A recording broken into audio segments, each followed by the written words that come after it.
Hello, beautiful beings. Christy Wood Giles here. We're heading to talk about more natural health and wellness topics, but I'm really excited about the program we have today because we're taking a different approach to it.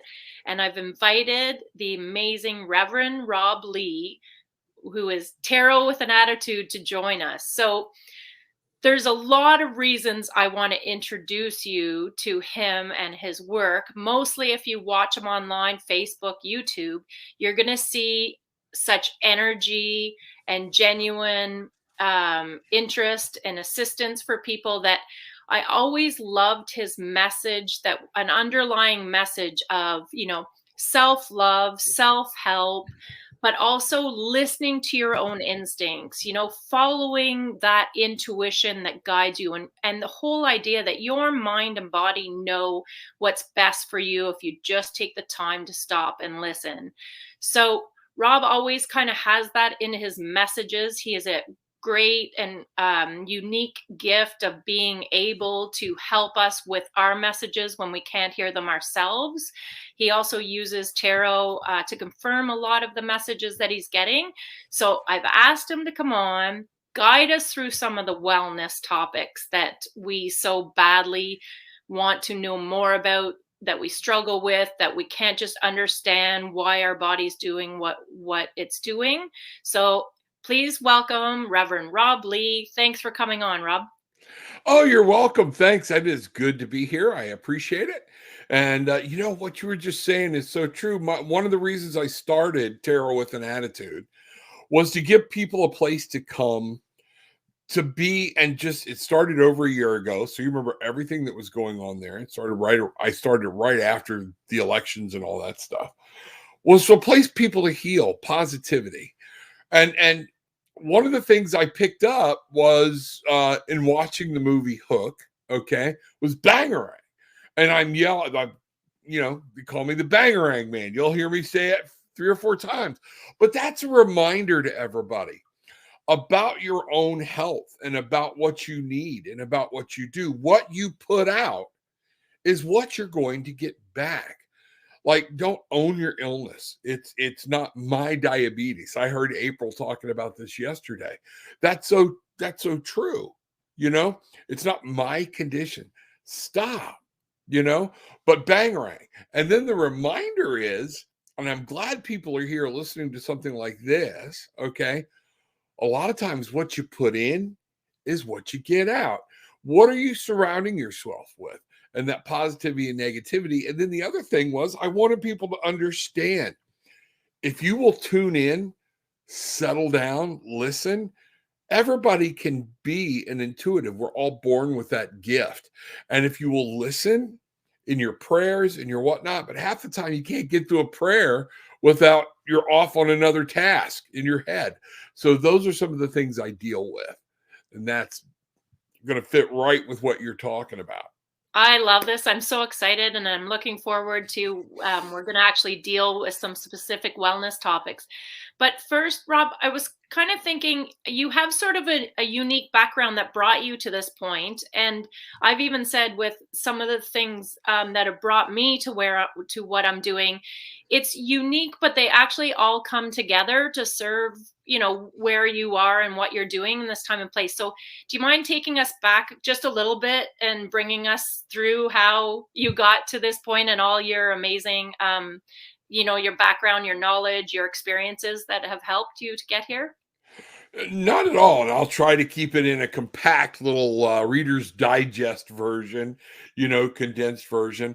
I was raised in a very religious family. When I was young, very young, my dad was not, but my mom was. So therefore, I was forced to do everything mom wanted me to do. Well, dad finally got involved in religion when I was young. And next thing I know, we are a fundamental, independent, Bible believing household. Not all bad until you realize there are some things that are just out of whack there for me. That I would listen and be at the feet. Then my dad became an actual minister. So Baptist minister, and I'm listening to this. I have a very big and strong vocal music background. So I was in a lot of churches with a lot of people. I've been on many of those platforms singing and doing thousands of people. So therefore, I was with my dad. We would be with all these different ministers for lunch, for dinner. They sat, I mean, I've sat and had conversations with Jerry Falwell. I've had these conversations with some big name people, Jack Van Impe. Some of these people I have met, and not just hi, we've had dinner together, things like that. And hearing these preachers sitting around talking, and for once listening to what my spirit guides told me and had no idea that's what to do. It was like, shut up and listen. Listen to these men. And at first I'm like, okay. But then what I'm hearing is the discrepancies in everything they're saying. And I finally hear somebody say, well, the King James Version of the Bible is not the actual version we should be reading from, but our people wouldn't take it if we told them that. And I'm like, over and over and over little things. And I'm just like, okay, so there's some things that are off here. And I started reading the Bible. And then I found the things that the old timey, and it goes way back beyond the mentioning of spirit and God in our form. And there's a feminine that's actually mentioned. Funny, you don't hear that in a good old Bible thumping church, or whatnot. Went off to Bible college, got my wife, my girlfriend pregnant. We got married, left, and I became a police officer. And I was a police officer for 14 years in 2 departments. And it was the first time I really started separating myself from my religion, from my church. And this was when I first noticed my intuitive abilities really kicking in, listening to my gut or whatnot. And it got so where the ambulance guys would actually pick up the phone and call me because we ate dinner together a lot. It was like, are we going fast food today? Or are we going, can we have a sit down dinner? And I'd be like, we better do fast food tonight. I just felt it coming. The energy was in the air, and I was able to, and I'm telling you, most of the times I was right. We would either run all night or whatnot, or I'd be like, we're cool. Let's pull out the cards. We're going to play some poker tonight. And we would sit and it'd be very peaceful. So that was my first thing. Then while I was in that, twice I predicted the death of 2 individuals, but I didn't know what was happening. I'm clairsentient. I had no idea at this time. It was all smell I got. Okay. Didn't know, but it was in my head. I can see things in my head, but not like, different things. In that, when that happened, I realized then and there, it scared me. Because that's when my realization was I have some type of ability, but I had nobody to fall back to call on or anything like that. Went on, got into the call center business, was doing so well at that that they were sending me to the Philippines, to New Mexico, all this to build call centers. And I got back and they were like, you did such a great job. We sold the company. You're out of work. And I went from like 80,000 a year down to working at 7-Eleven. My oldest boy said, Dad, you've got to go back to school. Your experience learning aren't cutting anymore. So at 50, with 3 boys at home, I went back to school, okay, full-time with a GED. And 7 years later, I received my master's degree from the University of Central Florida I started in psychology, but I shifted to social work. And that was actually more clinical than psychology. I went to work doing addictions work, things like that. I actually ran a medically assisted treatment center for some people. And in that, I couldn't get through. I was having problems getting through. And finally, I remember standing at the window and I had my wife build me a grid of crystals for the frequency or whatnot. And I'm standing at my window and I went, you know what? I had reached out to a friend of mine and had bought a deck of tarot cards. And she was kind of helping me through this, but knowing I needed to find my own way. First thing I realized is I need to individualize it. Just because your story matches other people, there are deep down things that don't. So that individualization was important. I started taking the time to concentrate on the client that was coming in next. And I pull out my tarot cards and just say, show me where I need to go. Where does this person, where do we hit home at? And I started getting through. The tarot with an attitude came from that. I'm not all airy fairy. I was working with people from the street, things like that. They've heard it all before. Okay. So I had to figure out a way to talk to people and let them say what was in them truthfully.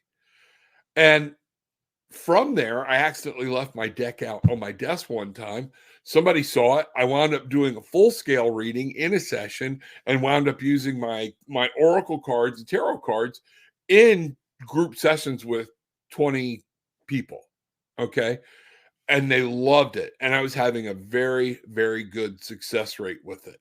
But people were still scrambling over that tarot in the clinical field. But I stuck to my guns and I listened and I said, we're supposed to be diverse in everything we do now. Religion was a very important thing to me. I went through world religions and different things like that, been to complete different denominations or whatnot to hear what they had to say. And one of the things I started realizing is there's a path here, because in this new world of holistic medicine, all right, and we're supposed to be diverse, where are we bringing in somebody's abilities to understand that there is a different religion out there or spirituality of energy, self-healing, guidance, things like that? And just so many people are lost. They don't know how to sit down and be quiet anymore. Mm-hmm. And that's where this all started. Well, that's exciting. It explains so much, because I think really our skills come from this crazy diversity we have in our background. And when we put all the pieces together, a lot of my background was also nature. So, when people are finding help with healing and grounding and the energy that you talk about, I really encourage them to go there. But even in health coaching, and I know for sure you find this, it's imperative that I help them get in tune with their own intuition and instincts, because I can't help them unless I can get the information from their body. And so it's interesting, because it's really a challenging thing to get them around to.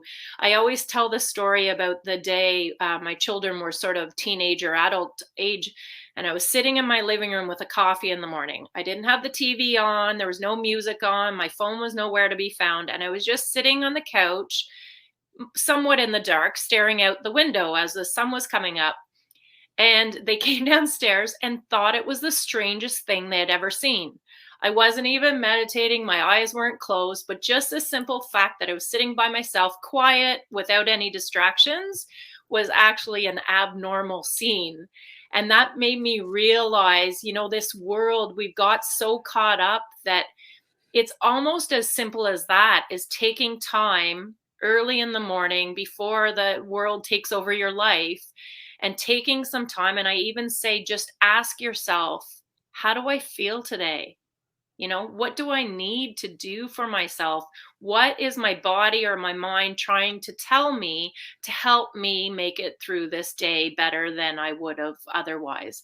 And so it's not this crazy, woo-woo stuff. It's really us connecting, reading what's going on inside, and knowing that, yes, the outside influences and energies around us will impact that as well. But the true answers are right deep inside of us. Absolutely. And it's funny in today's world, where we're all so interconnected electronically, okay, that now people are finding it strange when somebody wants to be alone. I read an article the other day and I was like, you people lost your mind about how it looks like they're trying to turn an introvert back into somebody that has problems. It's just a personality makeup.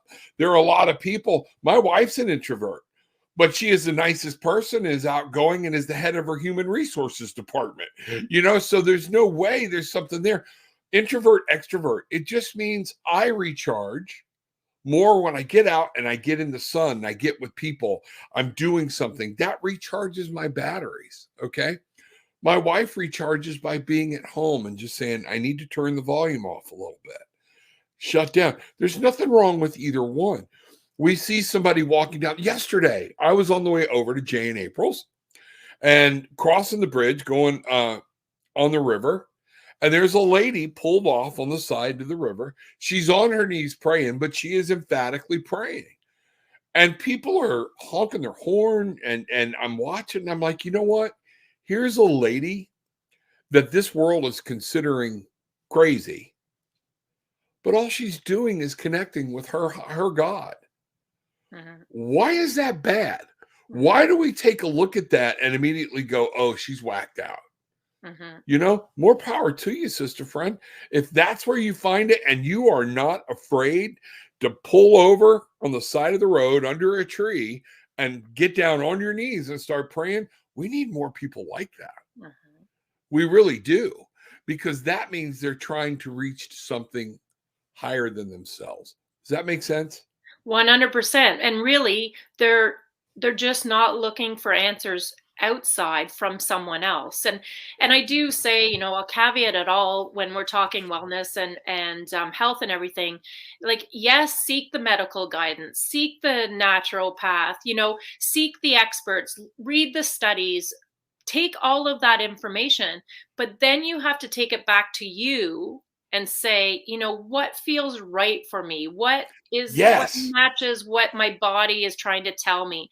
And I think that's the piece we're missing. So we gather all the information from outside, and I always say, I struggled with unknowingly Lyme disease for, 3 years. It was misdiagnosed. And so I went from doing triathlons to not walking up my stairs, but they still kept telling me it's stress and there's nothing really wrong. And I always say I learned the lesson hard in a way that I will never forget, because the one mistake I made was I didn't stop and say, I kept saying to myself, oh, you must be a hypochondriac, you're overreacting. I didn't say, Kristy, do you really feel sick? Is something really wrong? And if that's the case, then nobody should have been able to convince me of anything else. But I simply didn't stop and say that. So I've been pretty adamant since that I'm not going to let myself ever make that mistake again, but I want to help guide people out of making that mistake for themselves. And this leads me to the first one I wanted to touch on, only because I think especially the last couple of years, people are really struggling with weight, in the sense that one, we all thought we just needed a little more time to get healthier, to lose the weight, to start exercising. I think if anything, we've learned that time isn't the issue to motivate us to do it. And more than ever in my field, I've found that people doing all the traditional stuff to lose weight wasn't working anymore. And so what I really came down to, and I've always stressed this as a consideration when you want to lose weight, but I'm more adamant than ever that you have to consider this if you're even going to lose any weight, is if we don't stop, teach ourselves or take care of ourselves with self-love and self-care, but if we don't find a way to reduce the stress, then our body can't shed a pound. Because when it doesn't feel safe, it has to hang on to every resource it has. And it's basically, we're now at the point where it's in impossibility. If you don't take that step, your body can't do what you want it to do for you. And so so it's funny, because when I share that with people, everybody agrees, but I think we all kind of go, okay, yeah, but, and people also don't think that they're necessarily stressed because we have this chronic Right. underlying stress condition. We're so used to it that we think that's normal. So what it hit me at the time that I would love to seek your guidance on what the message is to really convince people of that or the similar factor, because I almost feel like there's another way to share that message or another way that will really get through to people, that that's got to be our first step before we're really going to make any healthy change. Is we have to be convinced that our body needs us to take care of it. Our body needs to stop and let's reset in a zone, a mode that's not crazy chronic going high impact stress mode. But I don't think I have it. So I was hoping that you maybe have an approach. Well, one of the things I talk to people about, I have this one thing called the 20-minute challenge. You're going more right into what I help people with when I'm working with couples, when I'm working with finding who you are on my coaching and my spiritual guidance side. And that I love it, because I draw a diagram generally, and it's got A and a space and B and a space and a C and a space and a D. Okay. And they're all connected. All right. So just imagine the circles going across. I want you to think about this as your average day. And what I have people do is they look at that and they write down A, I get up, I start dealing with the kids, things like that. B, I get them off to school. And C, I go to work. Okay. While I'm at work, D, lunch, I call and make things for the family or whatnot. And they're like, that's what my life looks like. And I tell them, no, that's what the tasks of your life looks like. Life exists in those dashes in between those circles. Nice. And we have not given ourselves permission. And I do this thing called the 20-minute challenge. Set your clock 20 minutes, not a half hour. Okay. 20 minutes early. Get up. No kids, no phones, nothing. Okay. Go get in the shower. Number one, water is actually a great cleanser. It's purifier. And it's like my cup of coffee every day. Okay. Get out of the shower, get dressed, get ready to go, all except your shoes. Okay. I tell people, if you're a smoker, grab a cigarette, grab a cup of coffee. But now you've built in an extra 20 minutes to do what you were talking about, and just sitting and being alone. And then I take them through some mindfulness exercises about how to turn the hamster wheel off, because most people sit down and they're already thinking about the next task. As our society has become huge on task fulfillment, you're not successful if you didn't complete your tasks through the day, you know? So one of the things I remind them is this is where you can get in touch with your own instincts, your own intuition, your guides. Sit down with your cup of coffee, look out a window, sit on your front porch, breathe in. Spirit, I'm here. I'm present. And say it out loud. And it's funny how many people, guys are the worst, okay? They're like embarrassed to do something of how they look. You're alone. Who cares? But that tells you how much we're relying, what you said, on other people for our happiness. How much we're relying on other people to take care of us, our chores, because we fit within somebody else's tasks or chores every day. You know, by doing this, you're not watching the clock, because all you got to do is slide your shoes on. And the clock goes off, put your shoes on, go take care of the kids, go do everything. But you've started your day talking to your own guide, your own spirit, to God, to yourself, whatever that may be, but getting in tune. What does your body feel? My knees hurt a little bit today. Well, I need to be careful. Am I wearing the right shoes? Do I grab the right shoes? What do I need to do? Be present for 20 minutes. 20 minutes, and there's a trick to it. And that's one of the things. Matter of fact, Saturday, I think you'll have the link. 4 p.m. Eastern, I am doing a mindfulness class live. And if people join that class, get in early, get the link clicked, you will get a PDF document that shows you an alternative way to get in, and you'll actually be on Zoom, and we'll do this live together so I can work with people doing some mindfulness exercises and things. We can discuss it and actually have, rather than that typing in the box, we can actually have a conversation, which I'm all about. I love the one-on-one contact. But this is one of the places I remind people, and even those that are awake, I hate the word woke. That's been polluted. So many things. Enlightened, however you want to say it. No one's fully enlightened. We're all just trying to make that trip. Some of us are just farther along than other people, but we're still spiritual beings having a human experience in a physical body, things like that. And I fell into that same rut. And we lived on the beach at the time, and we were driving. I was driving my wife to work just because I could. And she's like, turn right, turn right. Well, I'm in the left turn lane. And I'm like, I got what? And I was like, she's like, turn right. And she had already looked. There's nobody over there. And I looked, pulled in. And as I turned right, we turned right onto the beach, to the Indian Boardwalk, to one of the most miraculous sunrises either of us had ever seen. And I'm looking at that, and she said, isn't this what you just got done talking about? You were in the car, but you were already at work. We're passing by all of this beauty, and you would have never even seen this. Yeah. So we all get to be reminded.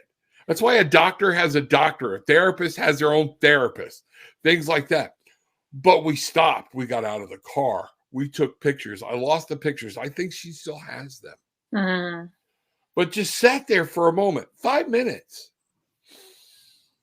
breathed in that sunlight, watched this miraculous thing happen, and it shifted the energy of both of our days entirely. And it put me back in tune with, hey, remember, life isn't work. That's what gets me paid so I can have life. On my breaks, I would leave. People are like, how do you afford to eat out so much? How do I afford not to? It breaks me out. It moves me away where I can sit down and I can kick back and be with just me. You know what? I'm not going through my phone. I'm not answering messages, things like that. People get pissed, but that's okay. You know, I had an old saying, you get mad, you get glad. You know, it's one of those things because it's my time.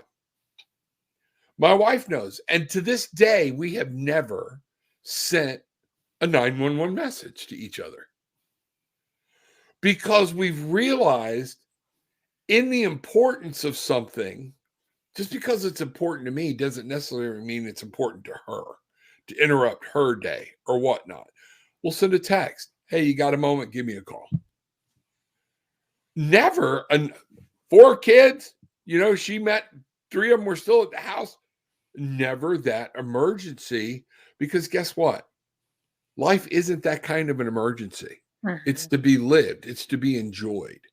And where you go about the stress, I tell people all the time, that stress, man, everybody right away goes to heart attack, stroke. They're finding stress leading to blindness, to diabetes, all kinds of things. And people don't understand. And I tell people, you know, a lion walks in the room or a snake crawls under the door. Big boy's out of here. You know, instant, my adrenaline, everything's here is fight or flight. Okay. So boom, somebody comes in, catches a snake, gets him out of there. I calm down. They come back to here. The problem is here is not where I'm supposed to be. I'm supposed to be down here. But because of stress, worrying about my workload, worried about my kids, worried about everything else, our bodies never know this. I have taken people into some mindfulness exercises, and at the end of it, they have literally had the most, because they didn't know they could be that relaxed. That's become the norm. Mhm. And until you break that and know what, oh my God, what a difference it makes in your life. And we make it sound easy. It's not. It's changing habits. It's putting new things in your place every day to say, I'm going to have to do this. I'm going to have to get up 20 minutes early. I'm going to shut the TV off 20 minutes early and sit there and do the same thing before bed. It just, I'm sorry, you get me going on something I'm so passionate about. No, it's awesome because I think I'm just going to save this video forever because you just sold it so well. It's really hard, like you say, we don't do it perfectly either, and I love that I'm always helping people with it because it's actually a reminder to me, because it's a constant challenge, really. Even when you take the 20 minutes, you're then fighting another 24 hours of things being thrown at you that are stress. So that's really the minimum, ideally. But I get lost in a day and I've skipped that, or I've skipped stopping and readjusting during the day. So I think it's really something we always have to be cognizant of, because we're fighting a system that's selling us everything else but. And sorry, go ahead. No. I'm just pointing and agreeing, Oh, but yeah, yeah. I've got something for you before we move on to the next topic. Okay, let's go This for is it. really cool. So go ahead. Okay. No, I think I just also wanted to say that I really hope people look to the link for your course this weekend, because it really doesn't matter what change you're trying to make in your life. You got to hit this subject head on first. And I think your course would be just the perfect way for them to get to a fresh start, get that guidance right off the bat, and be able to move. It really doesn't matter anything you want to do in your life. Any change is stress. So even if it's a good change, we need to be able to put this in place, and then that change will come so much easier. And while you were talking before I got started, I was asking, what do I need to tell people right now about this topic? Okay. And so we went into that. And this is where that intuition and that gut instinct comes into play. And like what I said, I'll use tarot to validate it. All right. I had that. You led into it, different things. All right. So I pulled two cards. Okay. The Knight of Ariel, always working. Somebody's watching over us. Those things are happening. We're always moving. Things are at task or whatnot. And what do we need to do, folks? It's this simple. It's the Emperor. We have to take charge of our own life, our own joy. You have to realize some decisions, you're going to have to make those decisions based on that gut instinct, on your intuition. There is no, when we popped out of the womb, an instruction manual didn't fly out behind us. It's one of those things. In police work, I've delivered right at 13 children, because in the first job I was in, we were an hour away from Shands, or I was in a little town called Chiefland. And people would wait until the last minute, because some of those hospitals are like, you're not 3 or 4 centimeters, you're not coming in, go walk the mall, do whatever. And, so they would wait too long, especially after 2 or 3 children. And, they call me and the ambulance is out and, oh, there's a head, let's deal with this. But the important thing here is to remember that we have to rely on ourselves, and an emperor has to be confident. You've got to take the confidence back in who you are. And in this world, and here's the thing I'm afraid of with the metaphysical world, people are using it in the wrong way, trying to come up with answers like a cheat sheet for life. Who am I going to marry? What's going on with my relationship? Does this guy love me? And it's one of the reasons I'm stepping away from the tarot part and getting more back into spiritual guidance and using tarot cards. Okay. Because what does it matter? You should be living your life regardless. And people just like, but I want to know if he loves me. If he loves you, if you want to know, ask him. It's called communication. Oh, but I'm afraid. fear-based living, and people, I find a lot, are living in a fear-based lifestyle and they don't even know it. Okay. Mhm. Well, I can't do this. I can't do that or whatnot. Well, I'm not afraid. It would just be, so you're afraid of being embarrassed or whatnot. Here's the thing: be confident in yourself. Know that you're a gift. Okay. And it's whether you're looking at a divorce or whether you're looking at getting married. Here I am. Here's my beliefs. Here's my life. Okay. If I'm doing this right and I've been completely honest, things like that, the person that I'm wondering if they love me or not, they're either going to come into my life or they're not. If they're not going to come into my life, then I need to keep moving on so the person that's supposed to come into my life will. And I feel like with, you think about it, I'm a gamer with my boys. We're gamers. Okay. And the minute we hit a hard spot, a lot of times it's real easy to reach over, grab the phone and go, where is that sword? And it's a cheat. And we Mhm. started that way back with gaming in its infancy with what they called God codes. And we are raising a generation of people and are now becoming, as older people, baby boomers, Gen X's, are actually learning the technology and using it. Oh, I can get all my answers here. There's a shortcut to everything. Mhm. And that's not healthy. Mhm. You need to live your life and establish your own boundaries, your own goals. You have to be your own emperor. That's awesome. I think your instincts are also hitting on because you're leading me into the next topic. So Okay. it's awesome. But it's interesting when we talk about looking for the cheat and looking for the outside solution, because when it comes to diet and nutrition, this is what everybody is looking for. And I totally grasp that.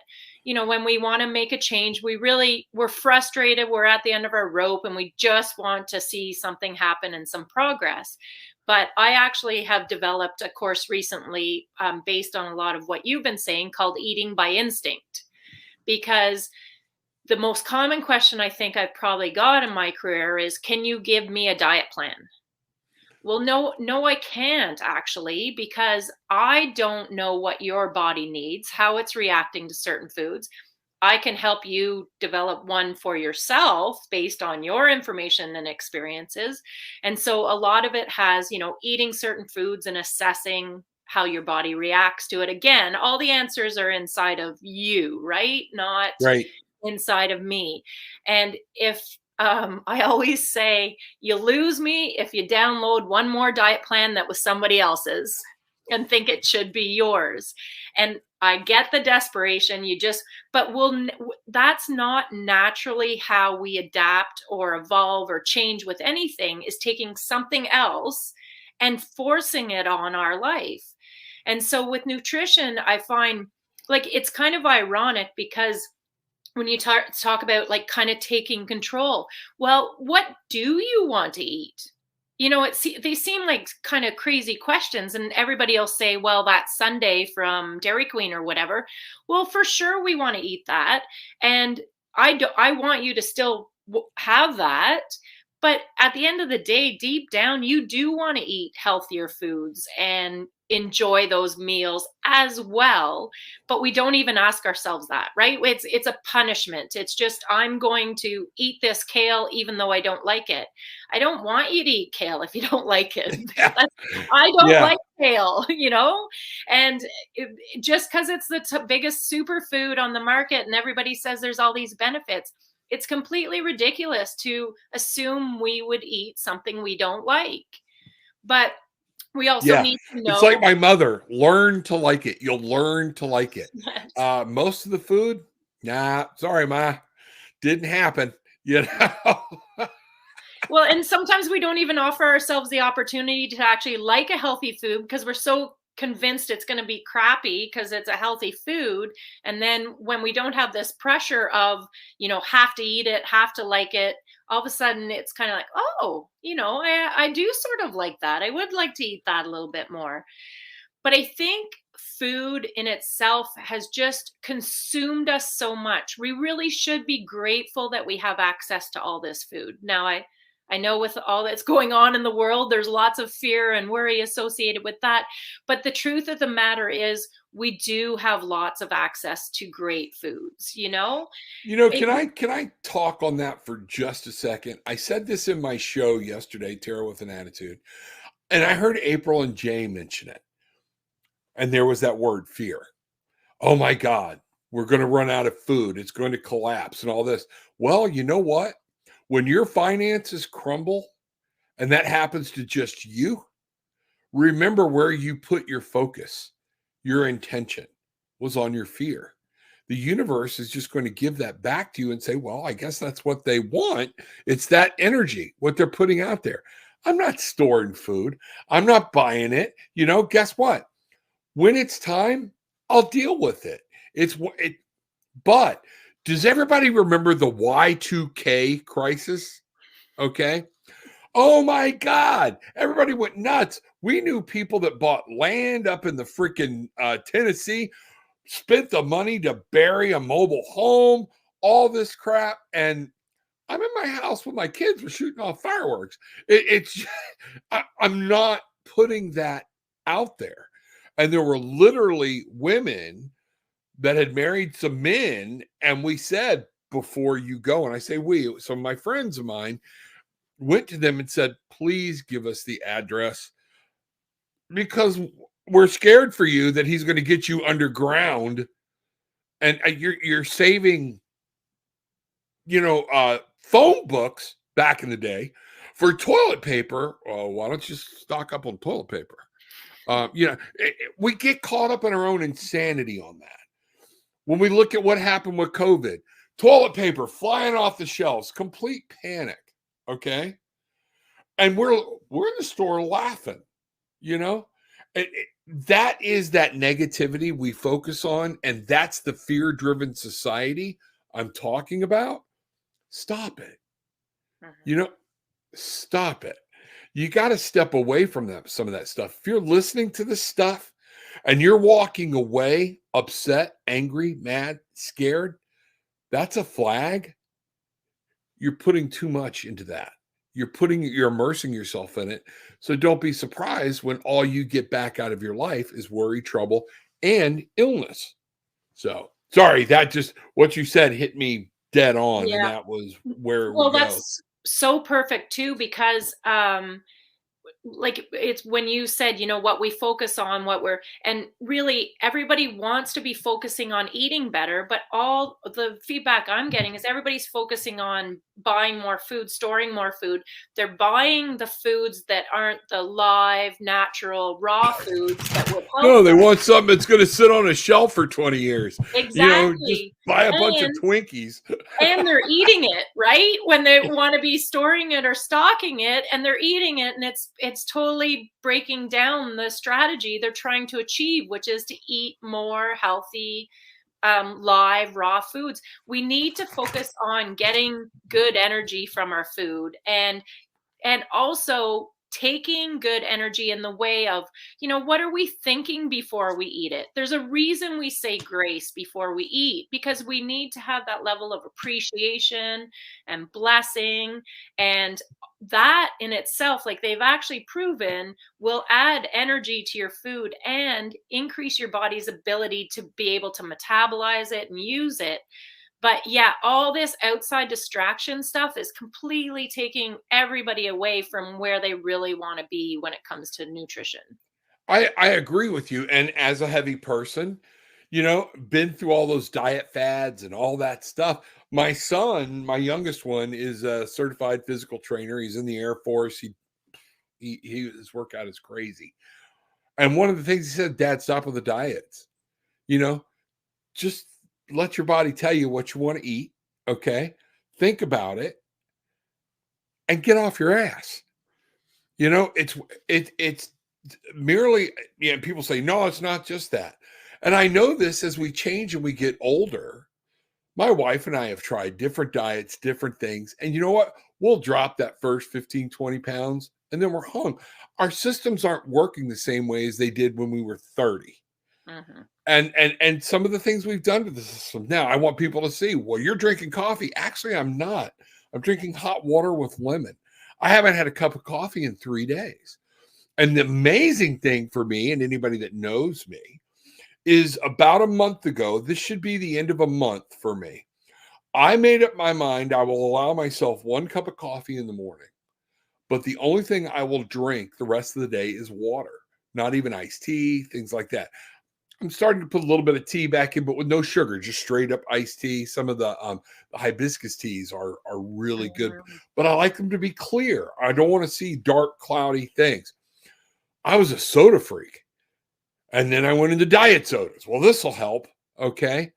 One of the things I've noticed is I've started dropping some weight, not fast. Okay. But I'm staying hydrated. You know, I'm watching these people buy their 12-year-olds energy drinks, and I'm like, what are you doing? You're filling their crap, and then it is. And then, like what you said about the diets, the fad diets, things like that. Give me the magic pill. We're back to cheat codes. We just want to make our life easier. I don't want to have to say now, because what I've done is I've decided the next step will be I will remove refined sugar from my diet. Okay. And I'm just going to, I didn't get this way overnight. I'm not going to sweat it. I'm going to live my life. I'm going to do what I need to do. But I am going to start being the emperor of my life and taking control and saying, okay, I love to bake. Okay. I don't have to eat everything I bake. I can give it away. It's one of those things. But it's trying to pull things back, and we're reactionary. And folks, I hate to tell you, we are emotional eaters in this country.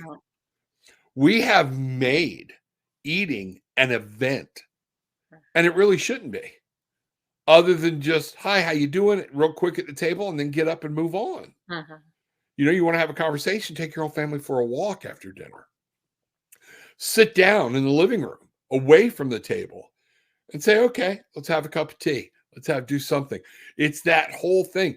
Changing these programs, these paradigms are not easy. And that's the reason we're looking for cheat codes. And it's something you have to make up your mind. You're going to be the emperor of your life and do. And I'm doing that. But I'm doing it my way. And, so things are changing. We're not eating out near as much. I'm cooking. So we're actually saving money. I mean, Kelly, this is, if your listeners get anything, I want them to understand this is not easy, but it needs to be if you want to have the life that you really want to live. You said something about listening to your body when you were talking about Lyme disease. Intuition, that gut feeling. The second card, or the third card in the major arcana, which is the number 2, is the high priestess. And she stands between a dark and a light post. And what it's saying is but the goal is behind her. You want to get through here. Everything's not black and white. You have to take a journey in knowledge. You have to start listening to your own self to truly get to where you want to go. I talk to people all the time. Well, the doctor said, okay, what does that feel like to you? Well, I'm not saying don't go to the doctor. I'm not saying jump off your meds, because please don't jump off your meds without medical. I've seen that boomerang on people. But at the same point, listen to yourself, and it's okay to go get a second opinion, a third opinion, your gut instinct. And when you get with that person that says, hey, either at some point it will ring true and you'll be like, every doctor is saying this. Maybe I need to listen. Or you might still be going, I got to find the right doctor. Because they're human beings. They're fallible. They follow a blueprint, a diagram, and a diagnosis they were taught. Most of them only carry 26 meds in their tool belt. All right. And scatter that across every illness and disease. Only 1 or possibly 2 may be for your thing. They're not versing it. Keep going. Listen to your gut. Go find somebody that's willing to listen and do what you want to do. So, I mean, you're dead on with what you're doing, what you're saying. It's amazing. And I pulled 3 more cards here while you were talking, because this is crazy. And when I show you the card, you're going to freak out. So, you want me to show them to you now? Yeah, why not? Okay. First card I got, 10 of wands. Okay. What I want you to see here, normally I have a second camera where I can really zoom in on them, but I forgot to set it up. Okay. All right. The 10 of wands, you're carrying a burden. Some of this has got to end. You got to lay some of this crap down and start over. What's funny is it's time we got the devil card. These are things, and notice this is a good looking guy. This isn't somebody, it's things that we have chained ourselves to that are comfortable, that we don't have to change. Nobody likes change. We got to free ourselves from some of those things that are holding us back. And that's up to us. That is up to us. And finally, and these were cards I shuffled the deck and just dealt them right off the top. The Fool. Take a chance. Try it. Take a trip. Know what's going on in your life and understand I've tried all this. What have I got to lose? All right. But give it a shot. Have some faith. Reach out to your spirit and just say, this is a world in which I need to find a better way to live, because we're meant to live victorious and thriving lives. So that's what I got there. I love that. And if I can just touch on 2 points you made so well, was when you were talking about how, you're working on these little changes and then your next one will be this. And really, we need to look at it like that, because that's how change happens in nature, right? We are nature. So when I relate it back to that, that's because that's who we are. So if you saw a huge drop in weight right away, that would just put your body into stress mode, and it would do everything to counteract all that you had done. So you want to see it really slow. As I know that's discouraging sometimes, for sure, but when it starts to happen really slow, it's like a domino effect that almost gets runs away on itself, because you've built the momentum. Once you get that going at a reasonable, natural evolution kind of change, it just keeps going. It's not like this rapid change that your body then will try and counteract. So I love that. And it's also the idea of, it's not just, holding yourself hostage from eating everything that you love either. It's making these little subtle changes. And like you, I started to pull back on coffee, and I loved it. Loved it, loved it. But as I tried these new, chicory coffees and mushroom coffees, some I didn't like, but some I love. And now I still, like you, will allow myself, a couple of days a week to have some. I don't enjoy it as much. I've just changed my taste buds. And so, that has really been, it's kind of been a fun experiment to find these new things that work out as well. And when you talked about emotional eating, I have that as part of my course too, because that's probably me in a nutshell, and really it's out of boredom. Like whenever I'm bored, I want to go eat. That's all even when I take a break from working, I just want to go eat. It's habit. I just go do it.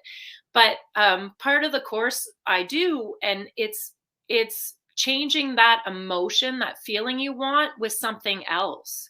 And so, if it's boredom, what else do I do that's entertaining? A lot of people eat for comfort. They're feeling lonely, or just not feeling supported or whatever. Well, what do you love? What makes you feel loved? And, a lot of people go and do something with a pet, or, look at pictures or old movies or whatever. Our body's telling us something, we're looking for something, and just we've got into this trap of it being food is the answer for all of them.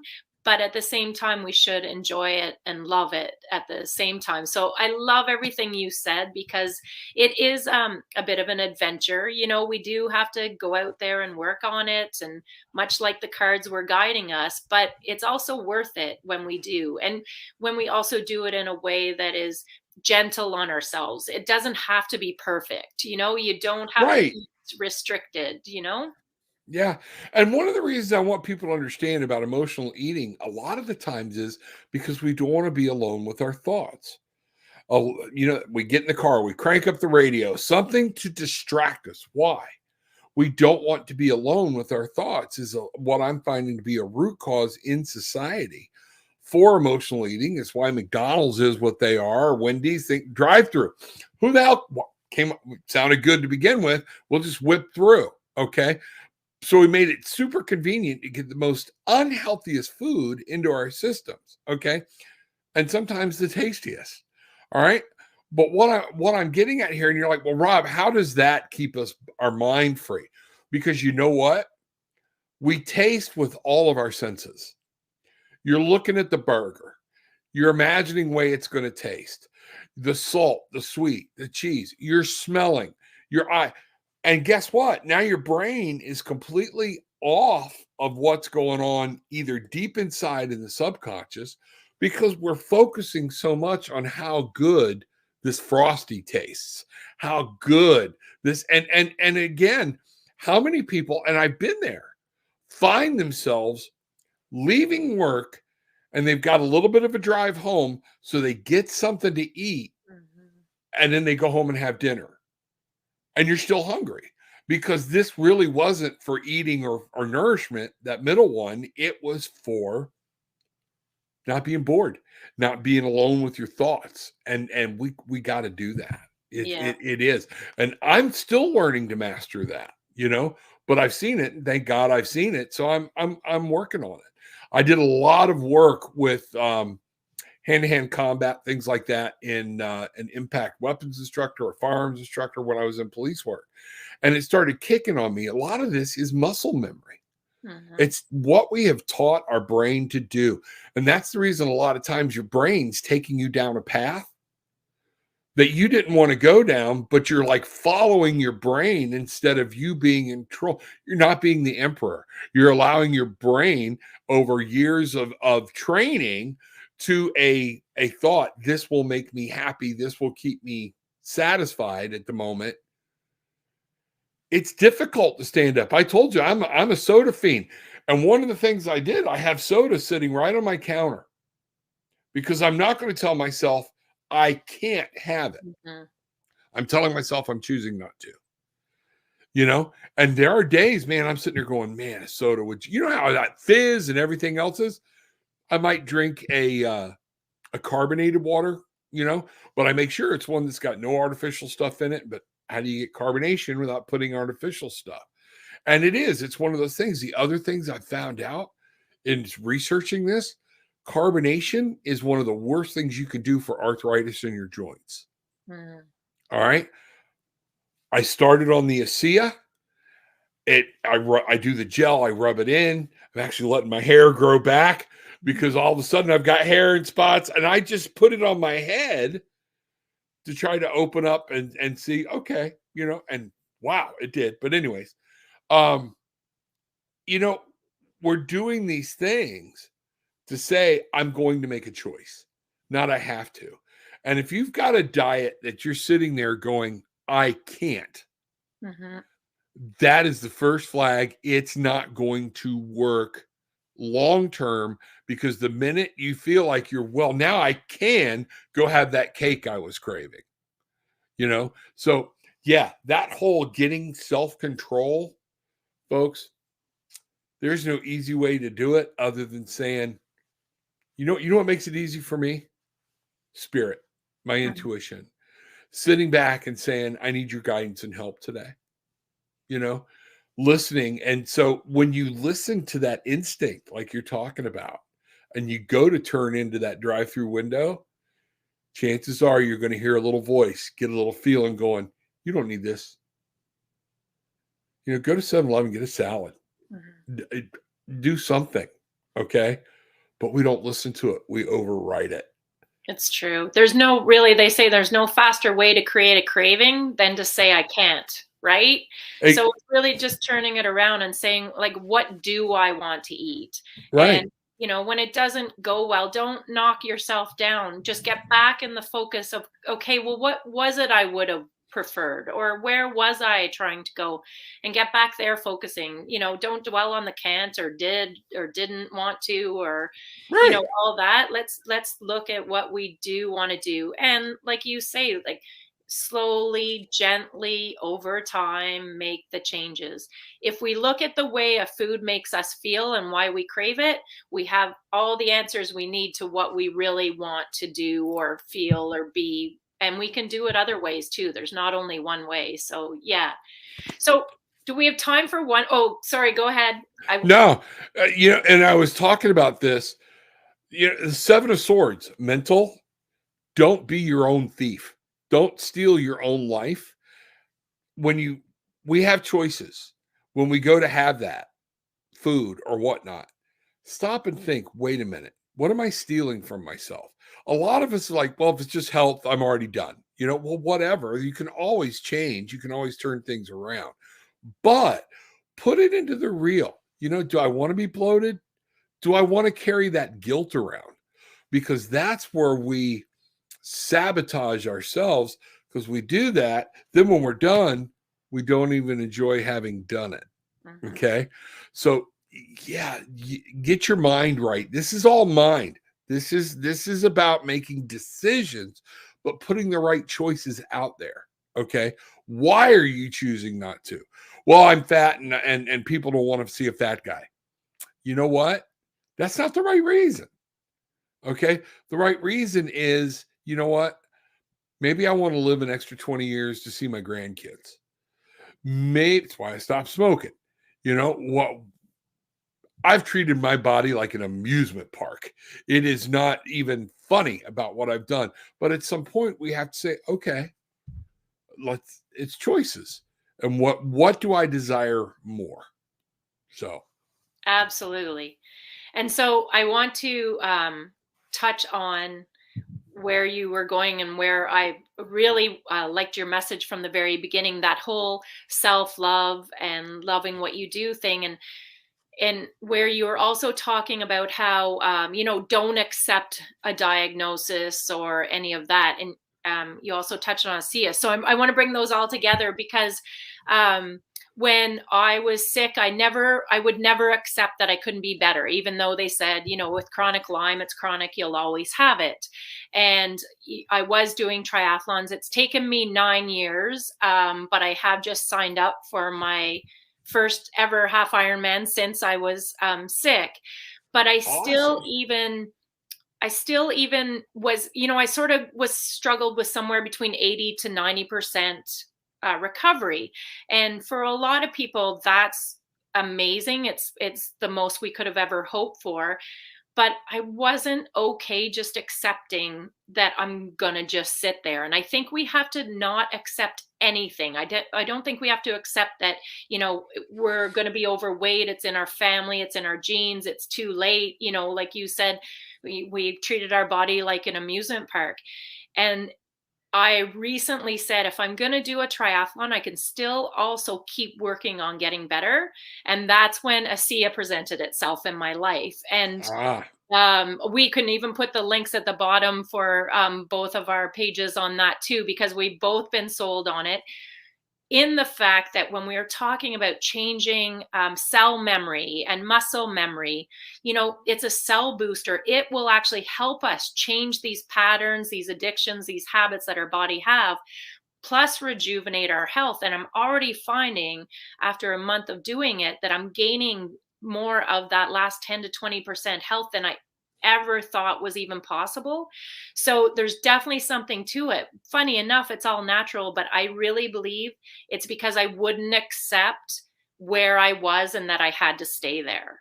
And I want to get that message across to people that it doesn't matter what part of your health or wellness or happiness you're dealing with, we can't accept that it has to be this way, or our instincts, our intuition will stop looking for the solutions for us.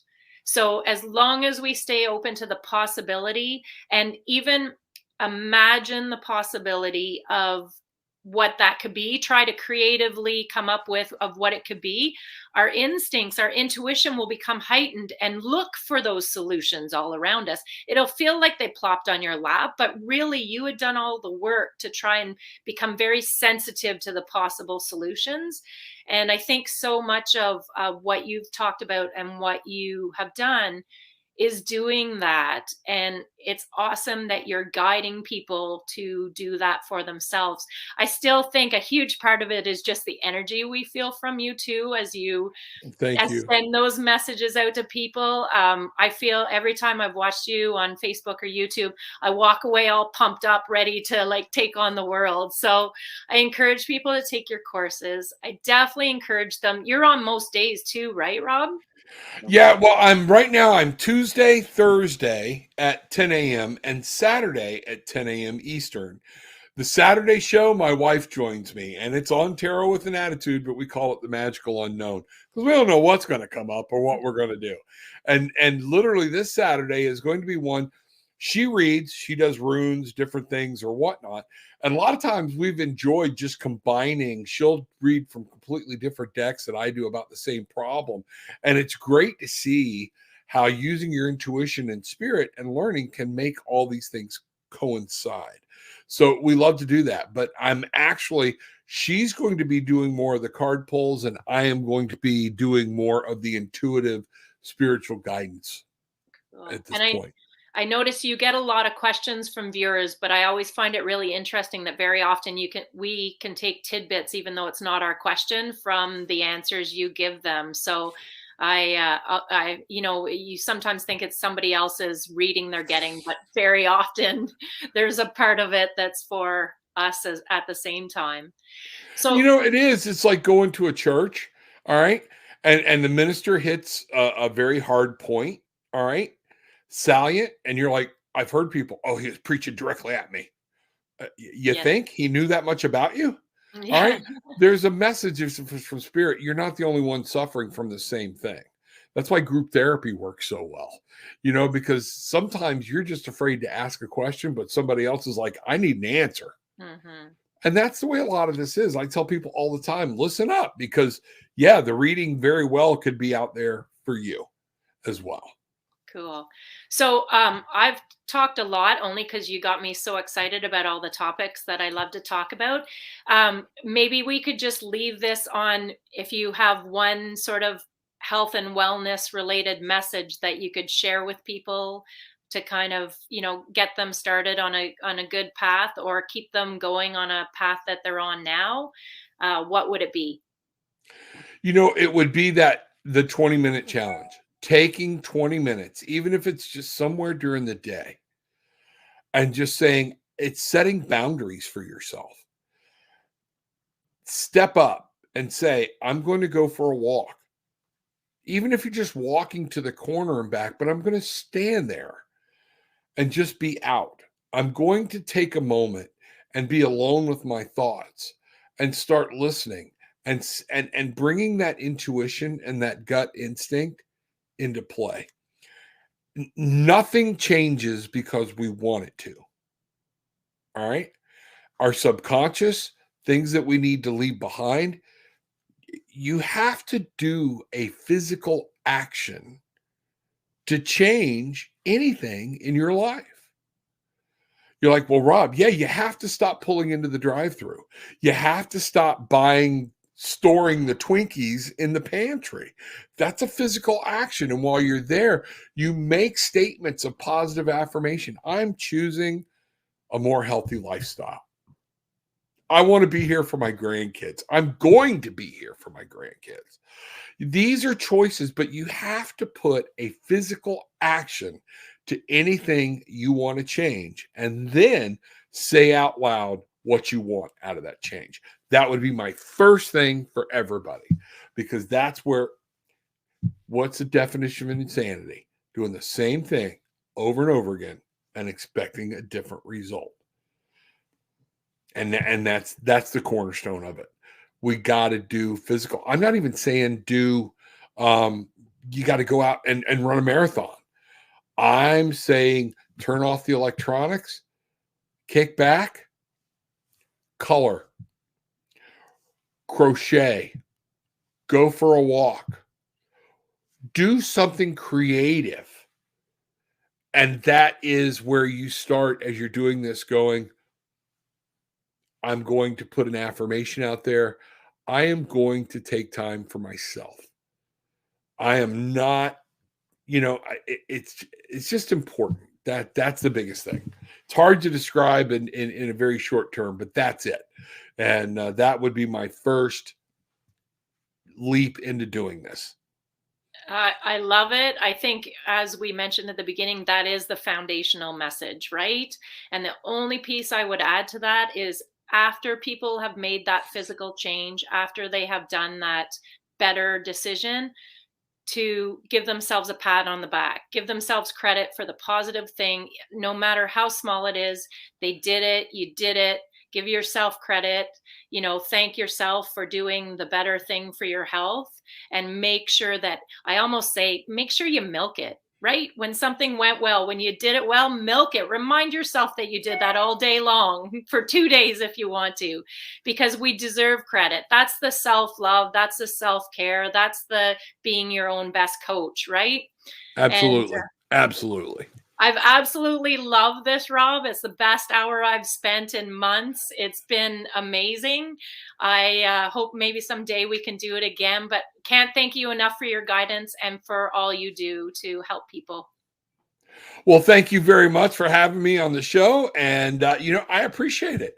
It's great to talk about guidance and spirit and whatnot. And I want people to find it. I want people to really, really find this and realize I can do this, Awesome. So. Perfect. All right. Well, thank you very much, ma'am.